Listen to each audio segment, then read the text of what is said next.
Israel is the first time that the nation of Jews have a political social state that is secure in its sovereignty. In over 1900 years, the Jewish people were killed simply because most of their history as people, they have had nowhere to go and nowhere to call home. In this telecast, we explore the origins of the idea of Israel and how in 75 years of existence, they have fought tooth and nail for every inch of their land and of course their identity. After 75 years, Israel today continues to fight for itself once again. As repeated by the many office bearers in the Israeli administration, they have proved time and again that military capability is not what they need. They need moral support to sustain their state. Let's begin by taking a look at the origins of Jewish presence in the Negev desert and the Palestine Mandate. Joining us on this conversation, we have some special guests. Mr. Frederick Landu, former commander, Israeli Special Forces, joins us on the show. Ambassador Mahesh Sachdeva, former diplomat, also with us on the program. I'm going to start by going to the big screen and in fact taking you through what we have been able to pull together as a timeline of sorts in which we'll be able to explain how the immigration of the Jewish people to Palestine started a few decades ago. Of course, the British Empire was severely weakened by World War II. They were losing badly. They were being pounded by the Axis powers. Britain had become hugely dependent on Arab oil as well. But Arab oil did not come, folks, with the Arab support every time. So they, of course, had to cut their losses. The newly elected Labour Party called for establishment of a Jewish state in Palestine. Though this was something which was already proposed during World War I, it fructified towards the end of World War II. But British government had decided to maintain the 1939 White Paper, which was proposed. And of course, it talked about the creation of the Jewish state. Immigration quotas for Jews arriving in Palestine were, of course, also given. Remember, there was persecution happening all around Europe of the Jews. Restrictions of settlement and land sales to Jews was also a concept that had to be dealt with. It also was something that had to be contended by the Jewish population that was pouring in. Constitutional measures that would lead to a single state under Arab majority rule with provisions to protect rights of Jewish minority, of course, was the mandate at that particular time. Aliyah Bet, the illegal immigration of Jewish entry into Palestine is what started at that particular time. And during 14 years of this particular era, 110,000 Jews entered Palestine, and this is between 1944 and 1946. By the end of World War II, Jewish population of Palestine increased to 33% of the total population of this region, which was inhabited by Palestinian Arabs. In 1947, the United Nations put out a partition plan in which, of course, it wanted to segregate both these communities. The UNGA created United Nations Special Committee on Palestine to report on question of Palestine. A number of Palestinians, of course, crossed the border at that point in time, but most of them decided to stay back. The UNSCOP, the UNSCOP, proposed an independent Arab state, an independent Jewish state, and the city of Jerusalem perhaps could be a common capital. November 1947, the UNGA adopted a majority report of the UNSCOP with certain modifications, which of course were brought in by experts who understood the volatility of the situation as well. I'm going to go over to my guests and understand what they think of this history and why something which started perhaps not even during World War II but World War I continues to create trouble in this part of the world. Frederick, if you can hear me, I'll begin with you. Thank you for speaking with NewsX. Thanks for having me. Well, this is a problem. This is a predicament for the Jewish people for decades now. The persecution, may be recorded in history or maybe the most vivid after World War II with what happened during the Holocaust and what the Nazi Party did. But the persecution has been happening since a very, very long time. If you read the Bible, if you read, a number of texts which go back into the BCs as well, there has been a migration of the Jews taking place from place to place because of persecution that took place at the hands of other rulers or other barbaric nations as well. That still continues in some microcosm of a form.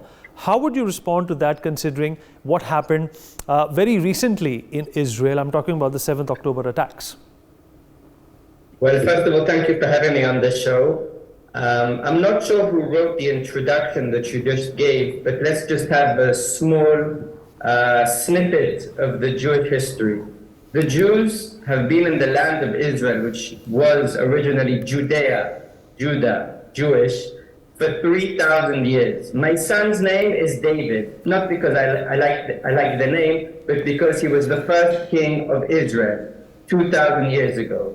When the Jewish people started after the exile from Egypt, when we were finally freed of Pharaoh, we went to Israel. And since then, we have been in Israel, yearning to be in Israel, praying to be in Israel, and fighting for Israel. The Jewish connection to the land of Israel, what is now the state of Israel, has been an eternal connection. From the times of Abraham, who was commanded by God to go to the land of Israel. Now let's talk about persecution. This is not a political war. This is not something that is started in the couple of decades that you just mentioned. This is a religious extremist war with extremist Islamists are trying to annihilate the Jewish people, just like the Nazis tried to do only 80 years ago. And there is a clear connection to the attacks on the 7th of October, because I am a grandson of a Holocaust survivor. I heard his terror stories from Poland and how his family were taken, some raped, some burnt alive in Auschwitz. And all these stories sounded to me like it was from another universe. Sadly, on the 7th of October, on our holy day of the Sabbath, we had the same horror stories.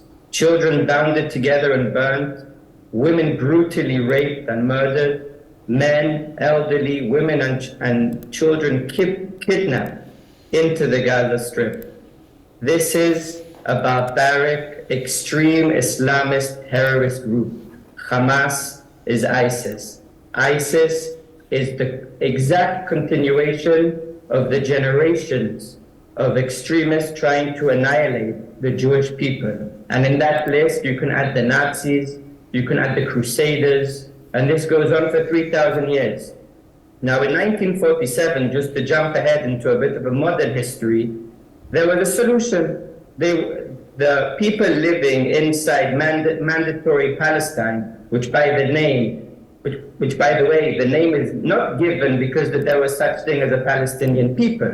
The name was given by non-Jewish, non-Muslim people because it used to be the place of the Philistines. Now, in 1947, the UN agrees to divide what is now called the State of Israel into two. Most of the territory was offered to the Arabs living in this land. We were given a minority.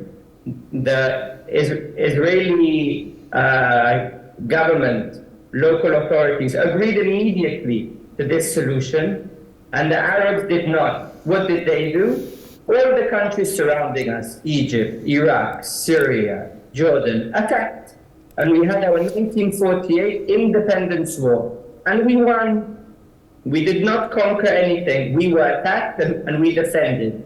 In 1967, so between 1948 and 1967, there were no conquered lands. There is no such thing because it was a war that we were attacked.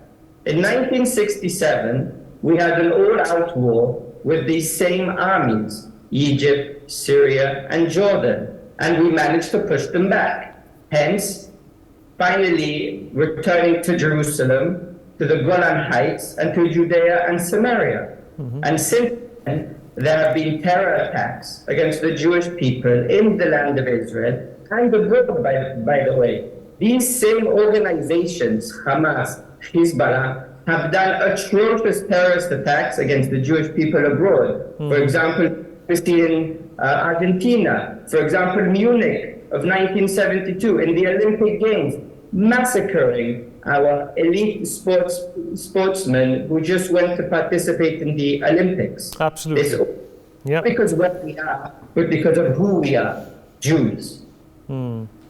Frederick, I appreciate your candor and I appreciate the correction you lent in the beginning as well. Ambassador Sachdeva, your perspective, sir, on what's going on at this point in time. The war continues to escalate. Israel is surrounded by adversaries that it's been battling for, surviving against for decades now. The history has already been there. What do you make of the current situation, and when are we going to see a resolution to this plight that the Jews have been suffering for centuries now, millennia now? I think the weight of history is lifting, and Israel today is very different from 70 AD, when last Jewish state existed. It's strong. It's a startup capital of the world. It has cutting-edge technology, and it is amazing to see how it has thrived. Of course, security challenges remain. I've visited Israel twice. I've handled Prime Minister Ariel Sharon's visit as Joint Secretary in Delhi. And I have visited Gaza and West Bank as well.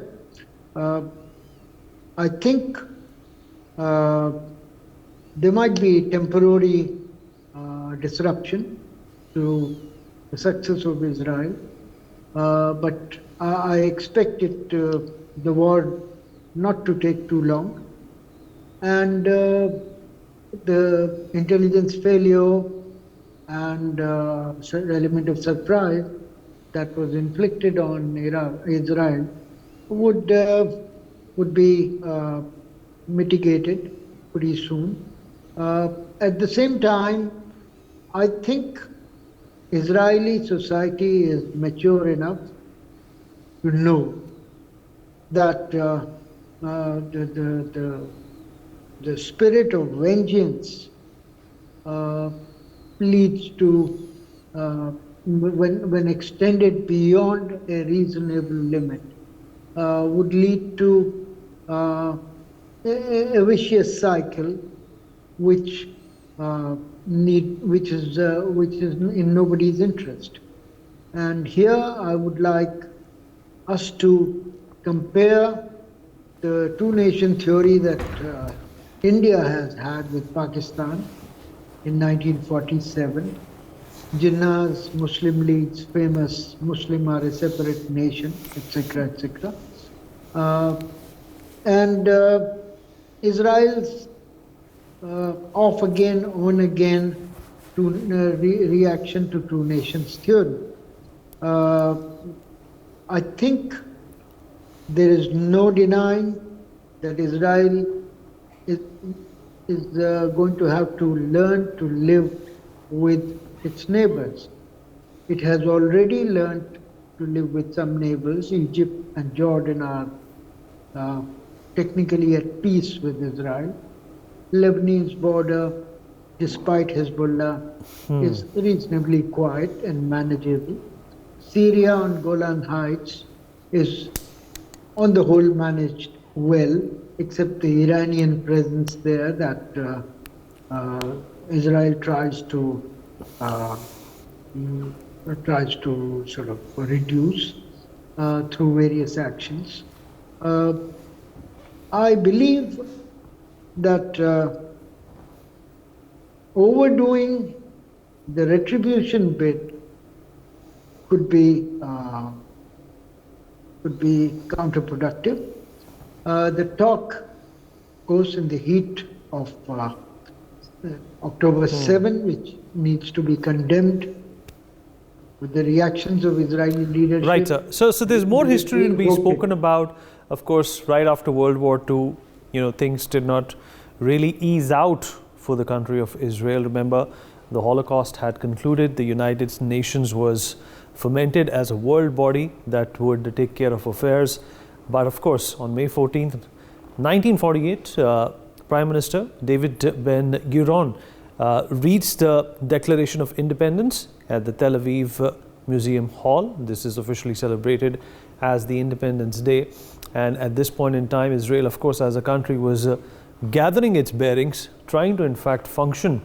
And immediately after this, Israel is attacked by the Arab League from all sides, kicking off the Arab-Israeli War of 1948. Of course, the Arab League was a group of a number of countries which descended upon Israel in a multiple fashion battle. Of course, this is what the New York Times newspaper also reads at that point in time. Zionists proclaim new state of Israel. Truman recognizes it and hopes for peace. Of course, Truman was the president of the United States. Tel Aviv is bombed. Egypt orders invasion as well. Of course, Egypt, a country which is on the southern side of the Israeli border. The Arab League attacked Israel with hopes of decimating it before it also began, but all their hopes were, of course, dashed. There was a war declared. 14 June, United Nations truce comes into effect, and on the 29th of May, United Nations announces a truce from 11th June. The war, of course, ceased from there on, but the hostilities and the ill will did not. There were, of course, tensions which continued to prevail. There were tensions which were continuously being deliberated by the Arab League as well as the country of Israel, but nothing really moved forward. The second truce is something which has been written down in the history of the Arab League as well as Israel as a landmark, but things, of course, turned a lot more proxy after that than when they started. Frederick, if you're still there with us.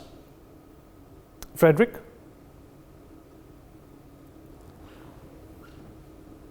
All right, okay. We'll perhaps have Frederick momentarily.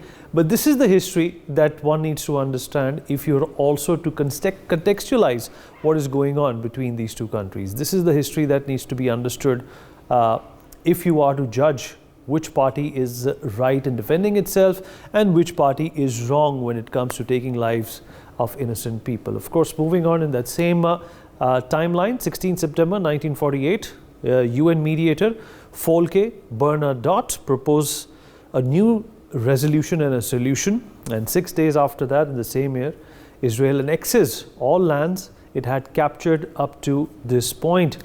A day later, Mr. Bernadotte, of course, moves on with that, and UN mediator Count Folke Bernadotte was the guy who was responsible for putting out a map as well. And this is the plan that he had put out, in which he in fact wanted to divide the country and give some of it to Palestine and of course much more of it to Israel as well. Obviously, this was based on a census which saw the density of population from either side. 15th October 1948, Israel launches a series of campaigns to take the Negev desert, and 22nd December 1948, Israel has managed to secure Western Negev. And of course, this continued and spilled over into 1949 as well. On 5th March 1949, Israel established the sovereignty over all of Negev. And 10th March 1949, Israeli forces raised the ink flag at Rash Rash, marking the end of the Arab-Israeli war officially. As you can see, a picture from that year shows Israeli soldiers climbing up the flag post, and this is a very, very popular image which goes on to in fact still fill up textbooks in Israel till this day as well. It marks the independence of Israel and how it basically fought this gruesome war to get what it wanted. Ambassador, considering that Israel continues to have these wars, what really changed for them after World War II was perhaps the best thing that happened to them was the recognition that they got from the Americans, and eventually the recognition that they got from the Europeans as well. Let's not forget that perhaps the most persecution that the Jews ever suffered was in Europe, and that's exactly what changed for them and kicked off a peaceful 50 years for the Jewish community in Israel, despite these odd wars going on with their neighbors from time to time. Yes, and overall, 7th of October notwithstanding, the peace march seemed to be going well. I'd like to talk about the Abraham Accords, under which 4 Arab states have recognized Israel lately: UAE, Bahrain, Sudan, and Morocco, with various degrees of rapidity, have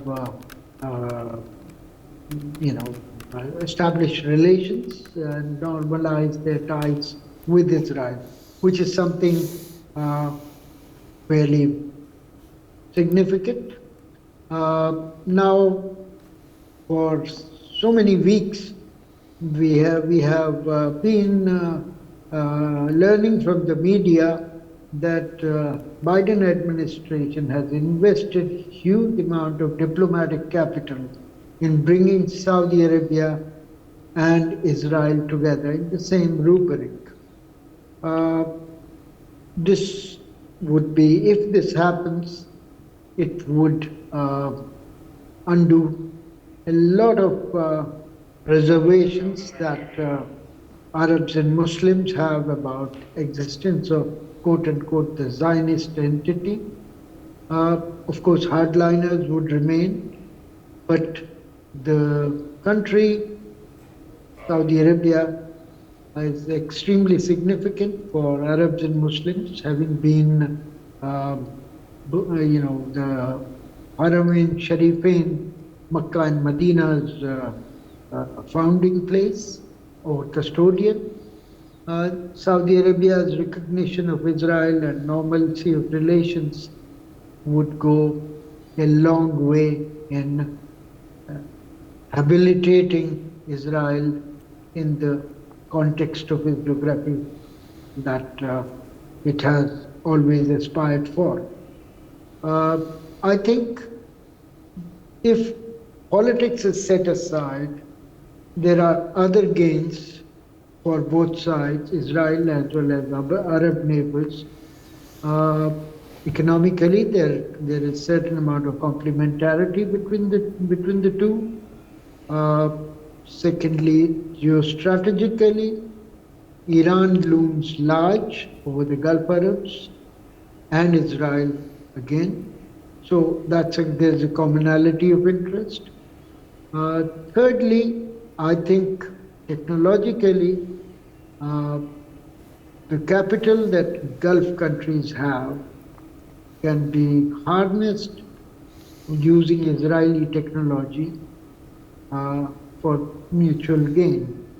So if we are able to resolve this imbroglio, and it's not an easy one by any imagination, of Israel-Palestine situation, I think there are enormous gains for Israel in particular. But then I think, as very often happens, one has to compromise. And compromise is not something that comes easily these days to Israeli politics, where an ultra-right government has been in power till yesterday. Government of National Unity has been formed yesterday, so that has superseded this. But as of now, the mood in Israel is angry and somber. Absolutely right, sir. I think some water has to go down the Jordan River before normalcy of posture and normalcy of mutual expectations being negotiated between the two sides. I look forward to this. In my article 3 days ago in Hindu, I predicted that it's not going to be a long war, and I still believe that. All right. Syria is, of course, a big supporter of the ISIS. Egypt, Syria, Jordan all have accepted the UNGA proposed ceasefire, and Israel, of course, is in control of the Golan Heights, the Sinai, the Gaza, and East Jerusalem as well. Some of these places are, of course, very holy to the Arab world and very, very holy to the Egyptians, the Jordanians, the Syrians, and the Lebanese people as well. So obviously, all of it at this point in time was based on ideology and religion as well. And that's exactly what the Israelis also defended and continued this fight on for. The Egyptian president, Nasser, deployed troops in the Sinai, acting on, of course, false Soviet inputs. But that was the 60s. Ambassador Sachdev is still with us on the broadcast. Ambassador Sachdev, there's still, remnants or presence of, hostilities and taking sides when it comes to the United States, the Soviet Union, and we have a new player now, China as well. If there was no alignment before the Ukraine war, we have seen this alignment, we have seen this, dichotomy coming into countries like China and Soviet Union, who are in fact, or Russia, I beg your pardon, who are together in this fight for Palestine. And of course, there you have the Americans who are supporting Israel like they always have.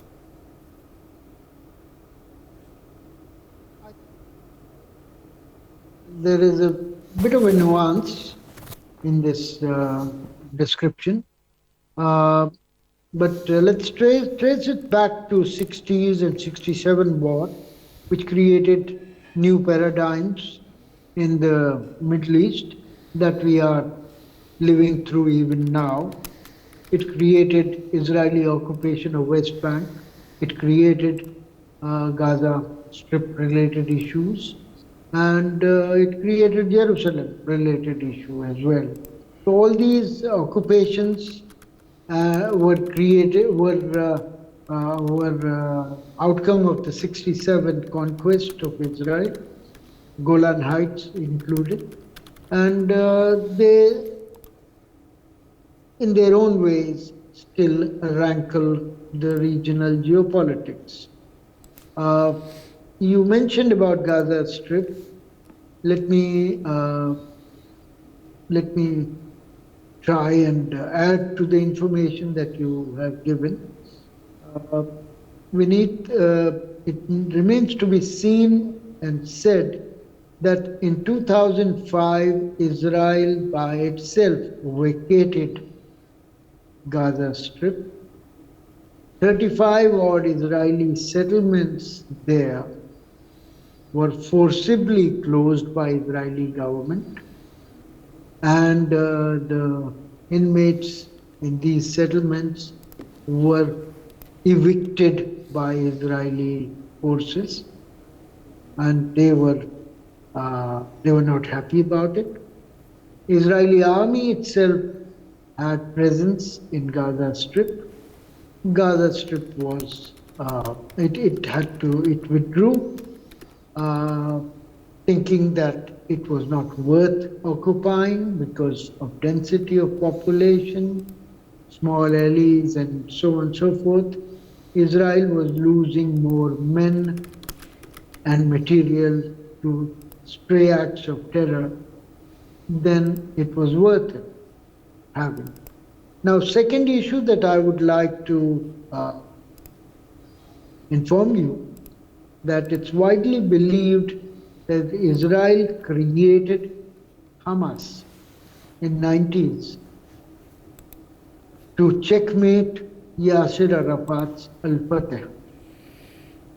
An Islamist preacher was brought in and was promoted, and Yassin was the name, and his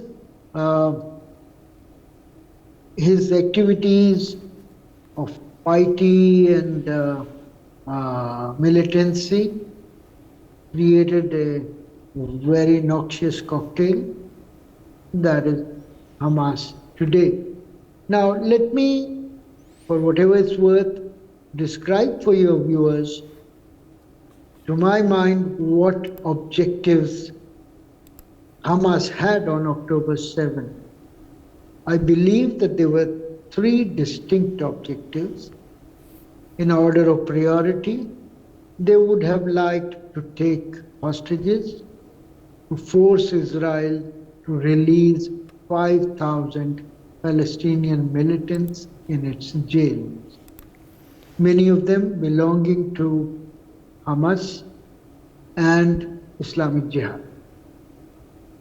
Second objective, to my mind, was to prove to the West Bank population that Hamas was the real, lifter of banner of Palestine and not Al-Fatah, which was, to say the truth, despised by many Palestinians in the West Bank because of being a effete, old organization, unable to resist Israeli settlements and Israeli attacks on hotbeds of militancy such as Jenin, Tulkram, Nablus, etc. Fatah was nowhere to be seen.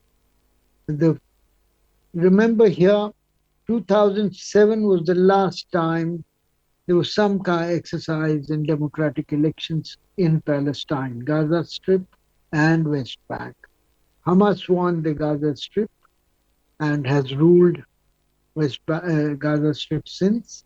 But the real prize for Hamas is West Bank, where Al-Fatah rules on the basis of that past elections 17 years ago.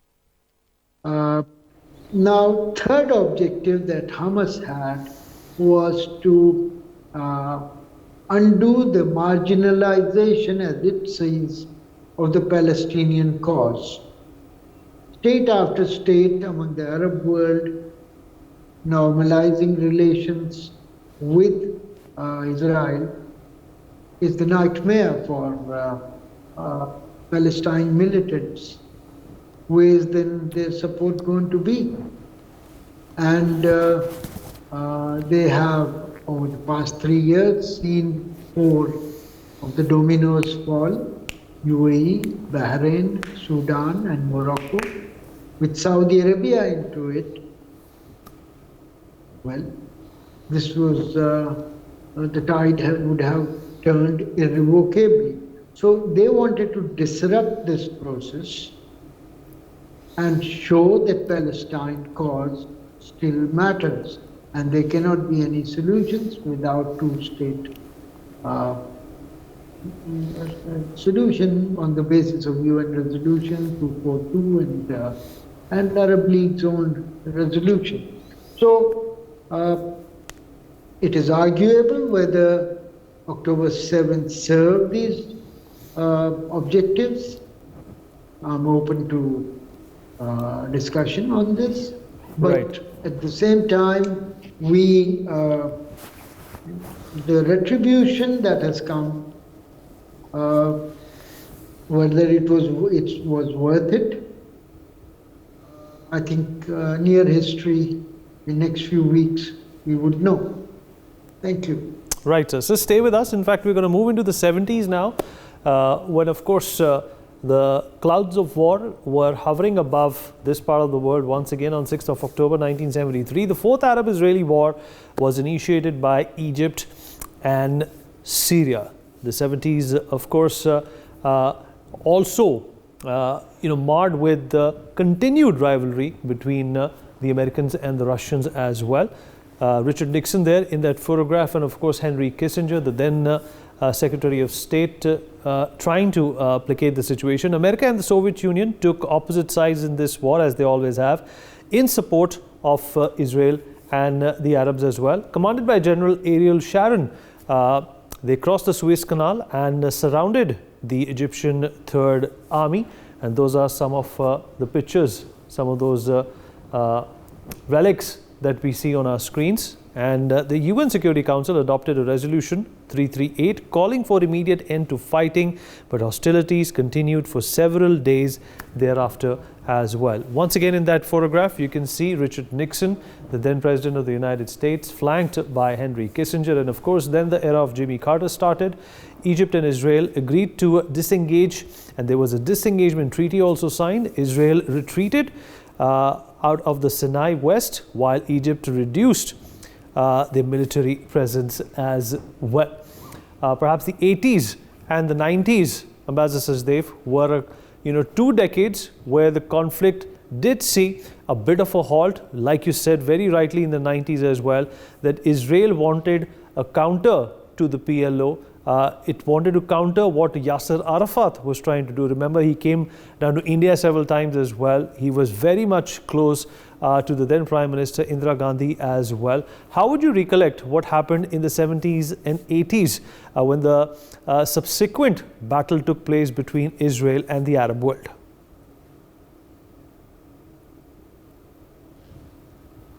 It was mixed. While there was a war that was quite decisive for the first time in so many years since the history of independent Israel began. Arabs were able to hold their own in 73, and Israel needed to negotiate a withdrawal in an orderly manner, and Sinai was given. Egypt was ostracized by the rejectionist camp, but then the tide eventually turns Egypt's way.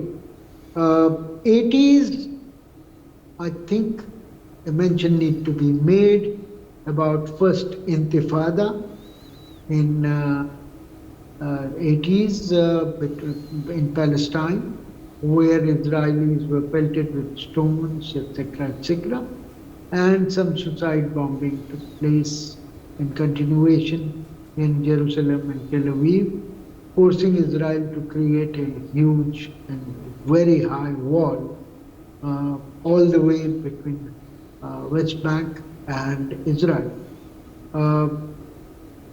Then came Madrid Accord, first manifestation of collective peacemaking.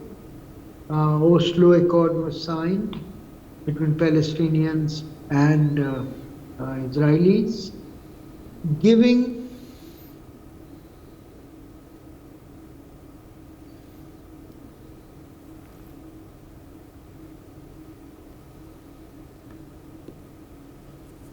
So we can't hear you. Perhaps you're muted, sir. We can't hear you, sir. And would need soon to be checkmated. Yasser Arafat was cooped up in his office for a very long time by Israelis, who saw to his, how should I say, marginalization in mid-90s. And eventually Mahmoud Abbas' ascendance to the throne of Palestine came up. Now that was early 2000s, and by that time the die was cast. As the situation currently is, it has remained frozen for nearly 20 years. With Arabs being preoccupied among themselves, various divisions, Arab Spring and civil wars in Libya, Syria, Sudan and elsewhere, Algeria too, rise of ISIS, etc. has, and of course American invasion of Iraq.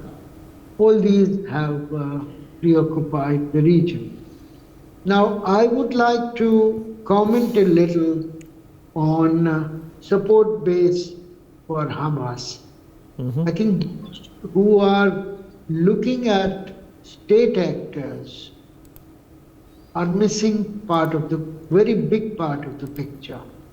Those state actors, two can be mentioned: Iran, wholeheartedly supporting Hamas, although Hamas is a Sunni organization, allied to Muslim Brotherhood, while Iran is a Shia theocracy.